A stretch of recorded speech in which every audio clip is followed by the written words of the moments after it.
are so back. I have been scouring Discords and subreddits for the last 2 days trying to find fan translations of the new leak of the spin-off manga of JJK, and I have officially found a full translation of all 56 pages. Listen, did it take me a little bit longer than it usually does? 100%, but it's been a while since I've had to do this. This is a muscle that needs to be exercised, and I am coming out of what I believed was my retirement. But yes, JJK is getting a spin-off manga, a 30-chapter spin-off manga that takes place in the same universe in the year 2086. A story that not only revolves around aliens coming down to Japan and having Jujutsu, but a story that has Yuta and Maki's grandchildren, Yuka and Sugi, as its main characters. And with the official release coming out September 8th, I am ecstatic to tell you that I can give you the rundown on what happens right now. And as somebody who's already read the first chapter, let me say, if you're a fan of JJK, well, Motorou's gonna be right up your alley. Because not only is Yuka just basically an analog stand-in for Yuta, but Sugi is basically a stand-in for Maki. So if you wanted more Yuta and Maki content, boy oh boy, do we have it. So with no further ado, let's get directly into Chapter 1 of Motorou Explained. But before we get to explaining anything, guys, please, for me, like this video, subscribe to the page, and hit that noti bell. And if you guys are looking for one additional Nick video a week, you can go ahead and find my Naruto reaction series using the fourth wall link in my description below. We're on to the one-on-one part of the tuning exams. Now, the beginning of this manga opens up with 3 color pages. 3 color pages depicting something that we probably never thought we would see inside of the JJK universe. Aliens approaching the Earth. Yes, in a world that's seemingly only ever focused on just Japan, only ever involving other countries so they could kidnap sorcerers from Japan, the idea that aliens would ever show up in the JJK universe seemed ludicrous. I mean, we're already doing 2 massive shonens that focus heavily on aliens, and Dandadan and Boruto, and now JJK, but I guess that's the beauty of spin-offs. They allow for Gege to not only tie up loose ends that JJK didn't get a chance to answer, but also explore avenues that he maybe never thought to explore previously. And thus, on the first page of Motorou, we see a rectangular spaceship floating above Earth. And we're told that it's rather appropriately floating above Nevada. You know, where Area 51 is, and the majority of the alien sightings in the US happen. We're also told that this alien ship is floating at 30,000 meters, and that the year is 2086. 68 years after the events of JJK. So everybody involved in JJK is either really old or really dead. We're then told that the mothership, now Nax, has appeared, holding 50,000 aliens who call themselves Sumerians. See, they are refugees looking for protection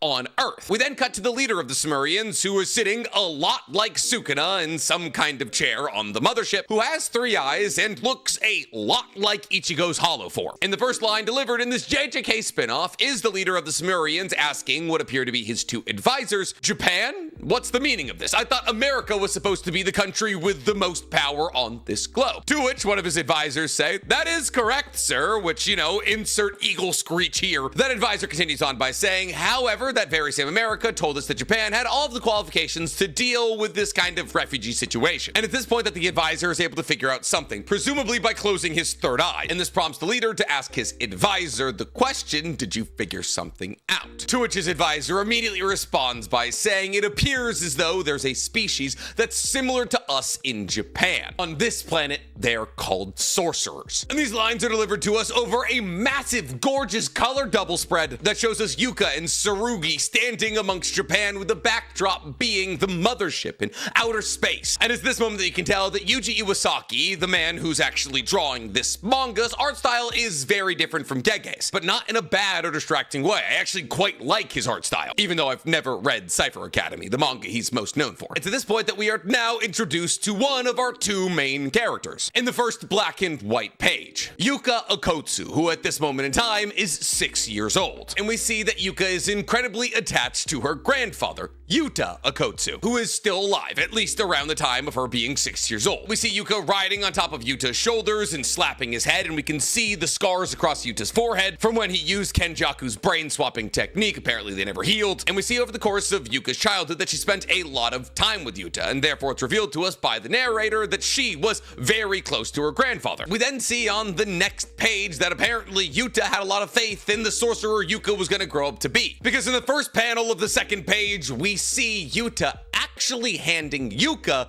Rika's ring, saying, Yuka, take this ring, which causes Yuka to ask, can I have it? And Yuta responds by saying, well, you wanted it, didn't you? And while Yuka does take it, she says, but this is your treasured item. I mean, it is, after all, this ring that grants Yuta a connection to Rika. Yuta says, well, yeah, Yuka, but you're a bit of a tomboy, so I worry about you. Now, I'm not entirely sure what this means. The other fan translation said that she was kind of mischievous, and therefore Yuta wanted her to have this ring. And those two translations could mean pretty massively different things. Like, either Yuta sees a bit of himself in Yuka and therefore believes that she'll be able to use the power of Rika better than anybody else, or if we're going with this fan translation, Yuta saying, oh, I don't think you're ever going to get married, and therefore this is the only ring you're ever gonna get. I'm gonna go with the fact that Yuta sees a lot of himself in Yuka, and that's why I decided to give his ring to her, but who knows. Yuta then says another kind of interesting thing, where he says, until the day you become a great sorcerer, this ring will protect you. So work hard. Now, obviously, I understand that this ring is an incredibly powerful cursed item. I mean, the literal queen of curses, Rika, is tied to this ring. I spilled water all over myself. I don't understand why Yuta would say, until the day you become a great sorcerer. That almost makes it sound as though when Yuka hits some kind of power threshold, either the ring will stop working or Rika will stop defending Yuka.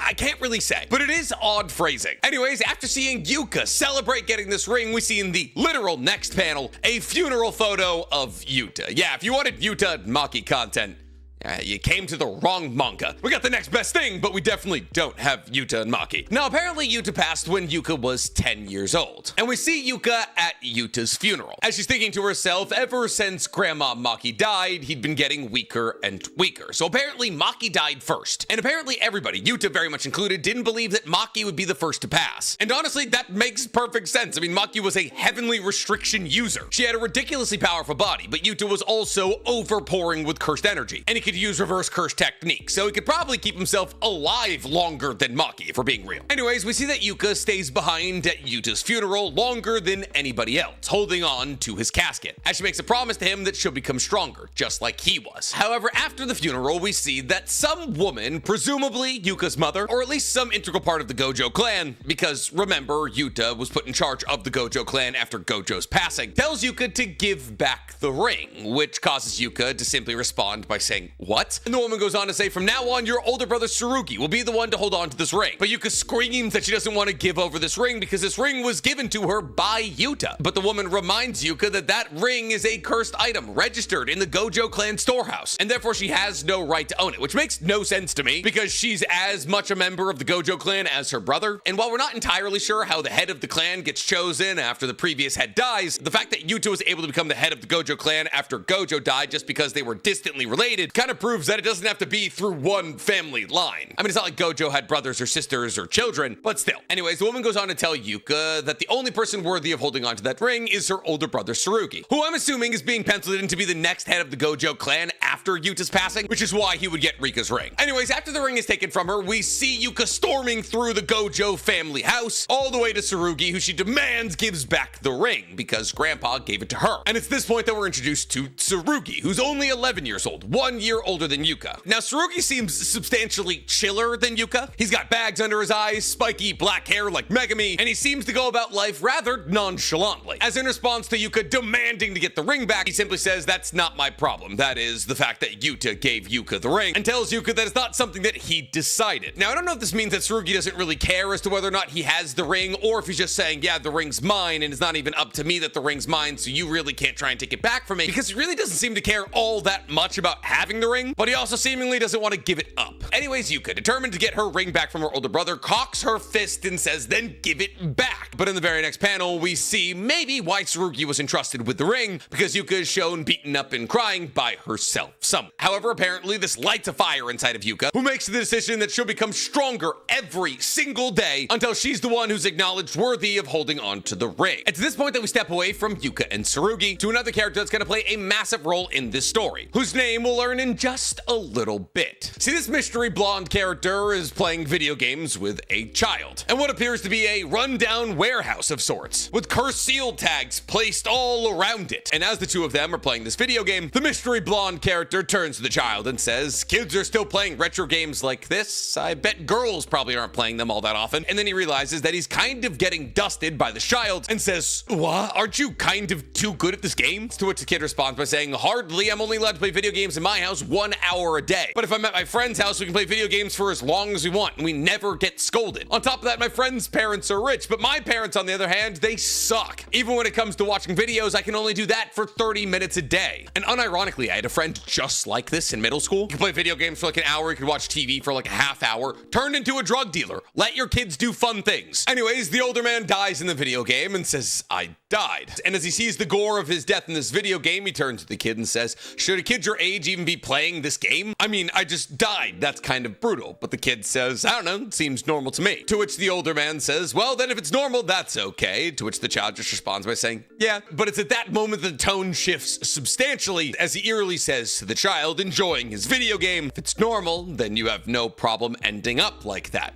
Do you? Implying that he's most likely going to kill this kid. Now, to this point that we realize that there's been about a 6-year time skip as we cut to a 17-year-old Tsurugi and a 16-year-old Yuka. And they're chatting with what appears to be a police officer who's telling them that the kidnapping of Japanese citizens to be used as an energy source is still a serious problem. And that's kind of crazy. See, because here's the thing. One of the biggest complaints that a lot of JJK readers lauded towards Gege was the fact that Kenjaku went all the way over to America, wiped out the majority of the Secret Service, cornered the American president, showed off the power of cursed energy, got America involved in the Culling Games, had America abduct some of the sorcerers from the Culling Games to be used either in research as a power source or something even more nefarious, and then never really did anything with it. And it appears as though Gege is trying to use this spin-off manga as a way to address that unfinished plotline. It appears as though the abduction of Japanese citizens is actually going to be a big through line throughout the entirety of Mojiro. Anyways, the police officer continues on by saying, go investigate this crime scene where a Japanese citizen was abducted and tell me if there's any residue of cursed energy. He goes on to say that right now in Kyoto, there has been multiple reports of children being kidnapped, but the police haven't been able to catch on to any kind of trail, and therefore he believes that Jujutsu was most likely involved. Now, while he's giving Yuka and Tsurugi the rundown on what they need to do today, he does tell them anything that you three find, report back to me. And thus Yuka asks him, what do you mean by 3? And it's this point that we finally cut to the apparently alien that's been shown on the front covers of all of the Mojiro art that was released up until this chapter came out. The 3-eyed alien who wears a band-aid over his third eye, whose name is apparently Malu Val Ul Yelruvri, but you can call him Malu. And apparently his role on this investigation is to inspect. Now Yuka turns to him and says, a foreign sorcerer, how strange, which prompts the response of, really? From Malu. Yuka then proceeds to give us the rundown on how cursed energy is usually an energy source only found in Japan, and therefore sorcerers are usually only born in Japan. Like all of us that are reading this JJK spin-off manga don't know that. But Yuka does go on to say, of course there are exceptions like you and Miguel from the original JJK storyline. Now Malu chimes into this somewhat needless exposition by saying, oh, I see, so Japanese people are being kidnapped because only they have access to cursed energy. To which the still unnamed police officer turns over to Malu and says, yeah, Japanese people are fetching an insanely high price on the human trafficking market right now. Now Tsurugi, who's apparently as sick of this exposition as you and me, turns to the police officer and says, this guy doesn't even know that? Why would we take some kind of noob like this on a mission with us? But Yuka says, it's fine, we're just on an investigation. We're not at the point where we're fighting against sorcerers or anything, which I guess speaks to the level of power that Yuka and Tsurugi have access to right now. See, while evil Jujutsu sorcerers have always existed, like the butcher guy who got juiced by Gojo, it appears as though nowadays the evil Jujutsu sorcerers, instead of trying to undermine the entirety of human civilization, are just trying to kidnap Japanese people and sell them to other people. Goals have shifted, not quite as grand, still not great though. Now technically in the fan translation, Yuka says we're not at the point of fighting warlocks yet, but I'm assuming that's just a mistranslation of the word sorcerer, which causes Malu to say sorcerer, or warlock I guess, which also pisses off Tsurugi. And I'm getting a real golden retriever black cat energy from these two. As Tsurugi turns to him and says, you'll never understand the nuance of the words that I'm saying, and I don't want to have to catch you up to speed all the time. Oh, and on the literal next page, I forgot this, Malu says warlock instead of a sorcerer, and he tries to probe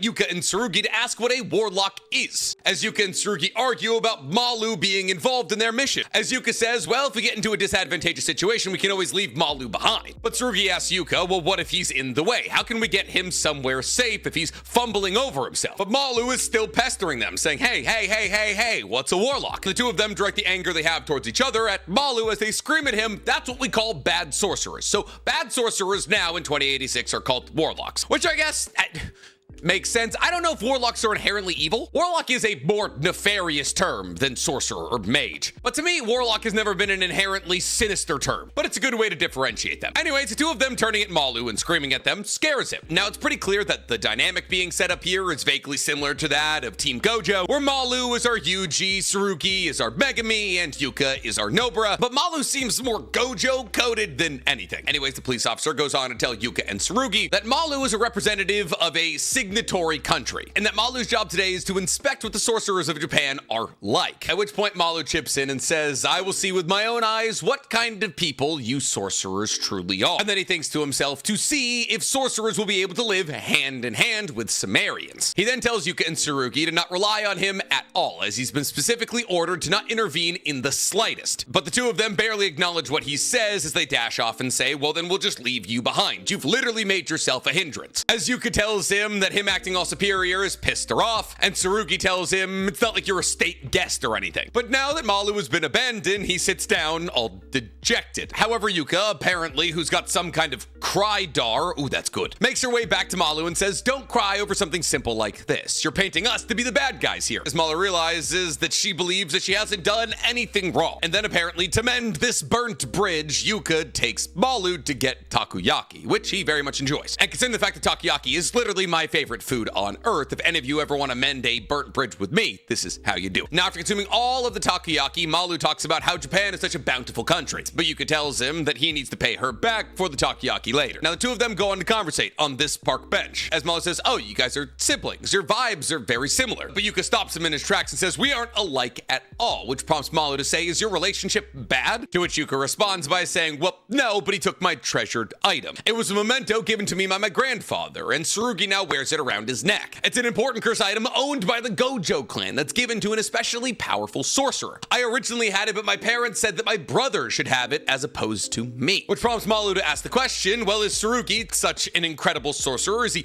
better than you? To which Yuka responds by saying, well, no, not really. Usami, which is the name of the police officer, he's probably not a police officer, he's just one of the higher ups in the Jujutsu Society, says we're at about the same power level. On top of that, there's only 1 year between us in terms of age, and yeah, they're like Irish twins. Probably a good thing they're not straight up twins, considering the fact that their grandmother is Maki, but they're as close to twins as you can get. But Yuka talks about how Tsurugi is constantly working hard. However, hard work is easy for Tsurugi because he's able to strengthen his body very easily, and thus the theme begins to present itself that Tsurugi is more akin to Maki than Yuta, and Yuka, whose name is almost Yuta, is more akin to Yuta. But apparently, because Tsurugi doesn't want Yuka to take the ring back from him, he's training excessively hard so that any gains that Yuka makes, Tsurugi also makes. She finishes off by saying that Tsurugi doesn't even have any memories with Grandpa, which I find unlikely on account of the fact that Tsurugi was like 11 when Yuta died. Now, this conversation gives Malu an idea that the two of them, Malu and Yuki, should complete this mission by themselves so that Yuka can get all the credit. But Yuka turns to Malu and says, no, acting like that is forbidden in this industry. And man, it's in this conversation that I really can't help but notice that Yuji Iwasaka's art style is somewhere between like Yu Yu Hakusho and One Punch Man. Like, it's not as detailed as One Punch Man, but the character design is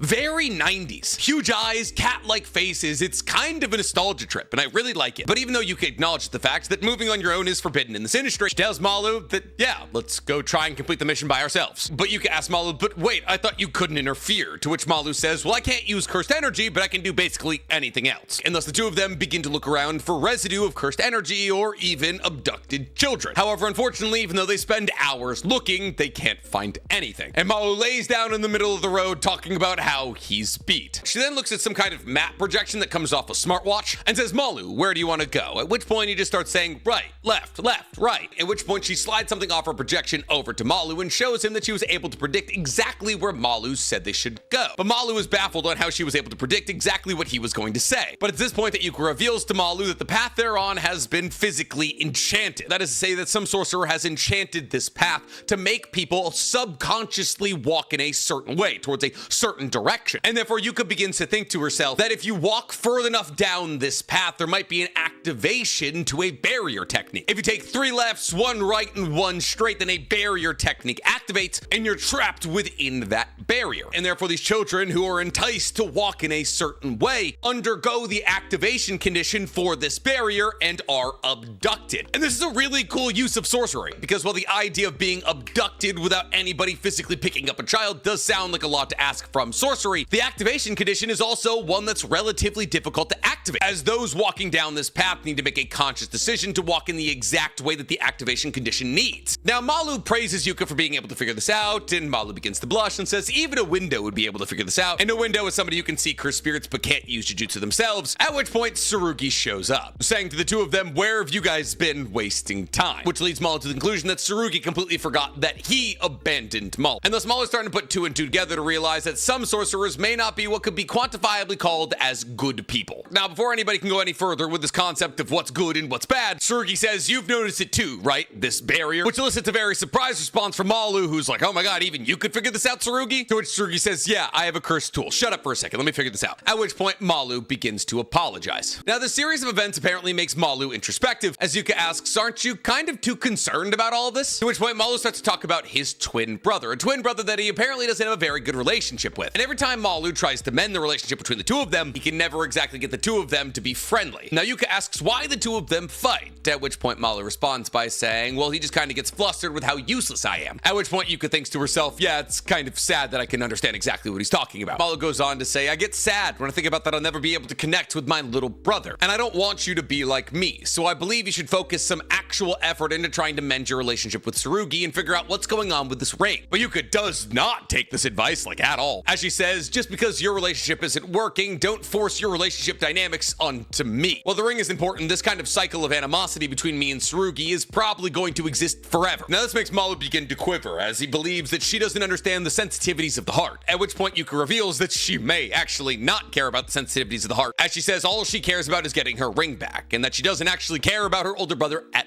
all. And to this point that it's revealed the three of them have gone to the beginning of the enchanted pathway, and Tsurugi says, "Let's close up this pathway." At which point it's revealed that even if the pathway is not entirely closed up, so long as they can force people to make one wrong decision, the activation condition for the barrier technique won't be able to be fulfilled, and people will stop getting kidnapped. Now, they don't do anything crazy complex. They literally just put caution tape over one of the turns you would have to make to activate the condition to get caught up in the barrier technique. But as soon as they put the tape up, a child sprints under it, which causes Yuka, Tsurugi, and Malu to follow it. But before they can catch up to him, from a dark alley reaches two monstrous hands that grab him. And as soon as they do grab him, he disappears, teleported away, which leads Tsurugi to the conclusion that there must be a high-level warlock on the other end of this barrier technique, because to add teleportation to your cursed technique is kind of crazy. Pretty much the only person that we've ever known to be able to use teleportation somewhat frequently was Gojo and Wee, two of the highest level sorcerers from JJK's timeline. Now, it's this point that Tsurugi begins to unsheath his katana, as he tells the two of them that he's going on to fight against this warlock and that the two of them should report to Usami. Now, Yuka says that she'll go too, but Tsurugi says no. However, as soon as Tsurugi activates the condition for the barrier to snag him up, only Tsurugi is nabbed up, leaving behind what I can assume to be his cursed tool katana. And thus Yuka comes to the realization that the barrier is actually rejecting things with too much cursed energy to stop sorcerers from invading, which tells us that Tsurugi's cursed tool katana has more cursed energy than he does, which makes sense because remember, we said he's an analog replacement for Maki, which is immediately revealed to us when Malu picks up the katana and says, "Wait, but I thought Tsurugi was a sorcerer." To which Yuka responds by saying he's a special kind of sorcerer, a sorcerer who doesn't have cursed energy, one who's undergone heavenly restriction. Now, Malu starts to freak out because he's like, "What do you mean he doesn't have cursed energy? He's gonna get destroyed." But Yuka assures him that he'll be okay. See, when I initially first flipped through this chapter, when there was no translations, I figured that Tsurugi was gonna be our Yuta character, on account of the fact that he had a katana. And I figured that Tsurugi would be channeling all of his cursed energy through his katana, kind of like Yuta did, as Yuta needed to pour his ridiculous amount of cursed energy into an object because otherwise he wouldn't be able to use it efficiently. But that doesn't appear to be the case. It appears as though that Tsurugi's katana is more like Toji's inverted spear of heaven, a powerful cursed tool that somebody without cursed energy can use to the max of its potential because they're faster and stronger than other sorcerers, but can also use cursed energy through the medium of a cursed tool. Now, even though Tsurugi might be in some kind of bind, Yuka goes in to tell Malu that she's not not going to go in to save her older brother, which prompts the most serious response out of Malu we've ever seen, as he tells Yuka that she has no right to give up on her brother, and that he won't give up on his little brother, and therefore she shouldn't give up on her older brother. But still, after this intense speech, Yuka says, I won't go in to save. And thus Malu, holding on to Tsurugi's katana, says, I see. But before Yuka can take a heel turn into being a bad character, she clenches her fist and says, but I will go in to punch him, which elicits a response from Malu in terms of a smile. Now, it's this point that we see that Tsurugi is sitting in front of the mysterious blonde character from earlier with his hands bound. And this blonde character, who presumably killed the child from earlier, is telling Tsurugi all about how he set up multiple pathways all throughout Kyoto that are compatible with his barrier technique. But Tsurugi says he's a fool for setting up these pathways so close to the main hub of sorcerers, Kaisen. However, even though Tsurugi is talking a big game, he can't do anything on account of the fact that he is bound, and that binding actually came along with the teleportation. That is to say that Tsurugi was teleported into this warehouse bound. However, fortunately for Tsurugi, apparently this villainous character is giving up on human trafficking. Yay! Because, and he tells Tsurugi this, aliens have arrived, which throws Tsurugi for kind of a loop. Now, Tsurugi goes on to say, oh, so you're the kind of warlock that spouts nonsense. I kind of pegged you as the quiet type. But the apparently nonsense-spouting villain says, unfortunately, it's all true, and we obviously know it to be true. Now, it's at this point that the man who's been killing children, presumably for their energy, takes a big step back into the past and says, it's been 68 years since the sorceress terrorist act of the Culling Games that led to the treaty being signed. Now, I'm assuming this treaty means that cursed energy can't be used as an energy source, and maybe the treaty that somehow, someway ended the Culling Games, because as we all know, there was really no way to end the Culling Games unless all of the sorcerers involved in the Culling Games died. But this blonde in a turtleneck continues on by saying, and the great sorcerers who allowed for this treaty to be created, like Yuji Itadori and Gojo Satoru, where are they now? Are they in today's Japan? No, implying that every member of Team Gojo is unfortunately dead. Now, it continues on by saying, in this time where sorcerers are getting weaker and weaker, using Japanese people as cursed energy resources is actually reaching its logical business end. That is to say, because maybe the cursed spirits have gotten less powerful over the years, and therefore sorcerers aren't needed to be as powerful as they were previously. The amount of cursed energy in Japan is actually lessening. And therefore, while in 2019 and 2020, kidnapping a Japanese person and using their cursed energy as a power source might have been a worthwhile investment, it no longer is. However, if you capture a sorcerer, there is still good money in that. And therefore, the sweater-wearing blondie turns to Tsurugi and says,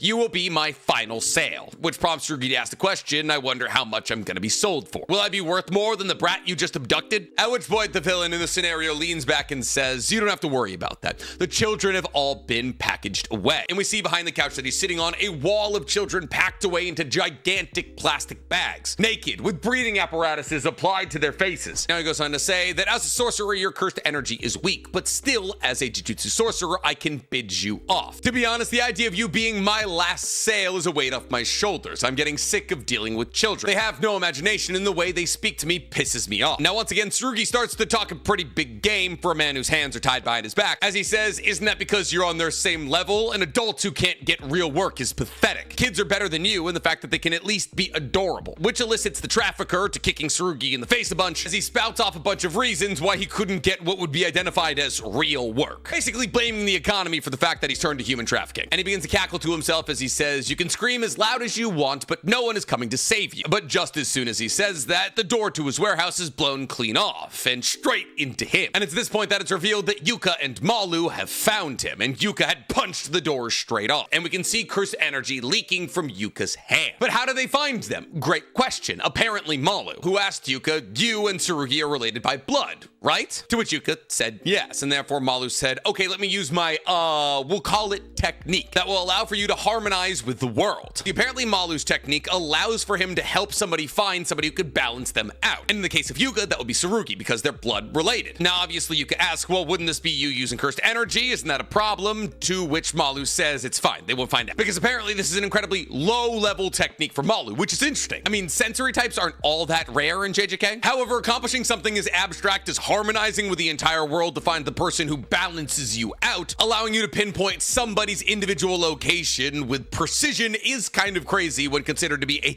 low-level technique. Now, as soon as Malu and Yuka enter into the room, we see that Tsurugi has freed himself from his binds. And before Malu can say, we're bringing back the children, Yuka challenges Tsurugi, much to the confusion of not only Tsurugi, but also Malu. Now, it's this point that Malu attacks Tsurugi with a flurry of dragon claw like blows. And Tsurugi, who apparently understands the assignment, begins swinging back. However, even though she threw the first blow, Tsurugi throws the last one, striking her down with a right cross that sends her to her hands and knees. As she begins to cry, she realizes that Tsurugi is still stronger than her. But then again, of course he would be, because he, like her, is also training incredibly hard. However, Yuka's not dejected for long as she turns over to the villain and says, "Give it up, villain," once again eliciting a confused response from Tsurugi and Malu. But before anybody can figure out exactly what's going on here, Yuka activates something known as dog bite claws, a technique that sharpens her nails and applies jagged, cursed energy to her fists. And she's able to slice the arm of the child trafficker. However, as he's knocked back by this attack, he touches one of the cursed seals that's all around this warehouse, and wouldn't you know it, the guy's got flying Raijin. And thus he appears directly behind Yuka, poised to strike her in the back of the head with a hammer. However, Yuka is able to respond to this turnaround and block the blow. Now, as Tsurugi is watching this, he thinks to himself, that's pretty annoying. And then he turns to Malu and says, "Give me the katana." And as Tsurugi begins to unsheath this katana, we learn its name. Cursed item Honoyagi. Apparently, when you pull out the blade, it creates a flurry of sparks. And with this new added power and Tsurugi joining the fray of the battle, Yuka and Tsurugi are able to go toe-to-toe against this teleporting villain and slowly but surely beat him. Now, after the battle has concluded, Tsurugi is sitting next to the standing Yuka as he tells her that she's gotten strong. As he tells her that one day I'll give this ring back to you, but before then, I need to get stronger. Now, this seems counterintuitive to everything we've learned previously in this chapter. However, it's at this point that we jump to a flashback of Tsurugi's backstory to when Tsurugi was 7 years old. That is the same year as when we saw Yuka with Yuta, because Tsurugi is 1 year older than Yuka. And apparently all of Tsurugi's memories are with Maki, his grandmother. And it's at this point that we see Tsurugi being told by Maki that he resembles her. Maki continues on by saying, yes, to lose something will become your strength, but that will be a blade that harms you as well. Now, obviously what Maki is referring to here is that Tsurugi was born with a very small amount of cursed energy. Kind of like how Maki was born with a very small amount of cursed energy because she shared it with Mai. And therefore, if Tsurugi ever wants to undergo complete heavenly restriction, he would have to lose something important to him. Kind of like how Maki had to lose Mai. And thus Maki tells that it's important for Tsurugi to leave something behind. Now, it's this point that we see Tsurugi listening to Yuta and Yuka as Yuta is handing Yuka his ring. Now, this pisses off Tsurugi because he wants something nice too, but as Maki is pushing him on the swings, and we can see in her old age that her hair is white and longer now, but she's still covered in her scars, she tells Tsurugi that that ring wards off evil presences. And as it's a protection charm, technically Tsurugi does not need it because Tsurugi is strong. We then, however, flash forward to when Tsurugi was 11 and his mother told him that the ring was now his. But Tsurugi asks why. I don't need it. But his mother says this is a decree of the Gojo clan and that your will does not matter. You will hold on to this ring. Now, as to how Yuta and Maki's child had none of Yuta and Maki in them, I'll never know. Apparently, greatness skips a generation. But being given this ring pisses off Tsurugi as he runs away from the Gojo family house saying, I was trained by grandma. I don't need this ring to protect me. But I want them to understand that I don't need this ring. I want the Gojo clan to acknowledge this ring serves no purpose in my hands. I will make them understand how great I am as the grandson of Maki. And thus he thinks to himself, I'm sorry, Yuka. Wait until then. Which rather interestingly reveals a dynamic where Yuka identifies that she needs to get stronger than Tsurugi to get the ring back, but Tsurugi feels as though he needs to be strong enough to be acknowledged by the Gojo clan so that he no longer needs the ring. They both want Yuka to get the ring, but they have different ways of getting it. Now, before they can talk any further on this topic, however, the now bound villain starts saying to himself, stupid, stupid, stupid. All of you idiots just die, as tendrils of shadows begin to emerge from under his body. As he reaches his shadows out to all of the children in their respective bags and tries to grab them so he can teleport them off to the buyer. However, in the final panel of this page, we see a third eye begin to open, and Malu's band-aid flies clean off his head as he activates some third eye ability. A third eye ability that knocks the villain out instantaneously. However, causes Yuka and Tsurugi to turn to him and ask, Malu, what are you? Maybe an alien? As Malu holds his hands over his forehead in shame of what he's done. And with that, the first chapter of Modoro is completed. All 56 pages. Now, I'm gonna be real with you guys. I really like what I'm seeing. Not only do I adore the art style, I love that there's some nuanced storytelling happening here around Rika's ring. I love that the Jujutsu higher-ups in the form of the Gojo clan are still seen as the bad guys that thrust their adult ambitions upon the children of the world. I think it's cool that we're seeing the repercussions of Kenjaku's culling games even now, 68 years later. And while aliens arriving is kind of a curveball, I really like the dynamic that Yuka, Sugi, and Malu have. And therefore, while not a whole lot happens in this chapter, I am really optimistic to see where the story will go. But I'm curious to hear from you guys. After the conclusion of chapter 1, what do you believe is going to happen with the rest of this story? Let me know in the comments below. And while you guys are down there, please, for me, like this video, subscribe to the page, and hit that noti bell. Now, if you'll excuse me, it's Friday, and I have to go celebrate the fact that my career is back.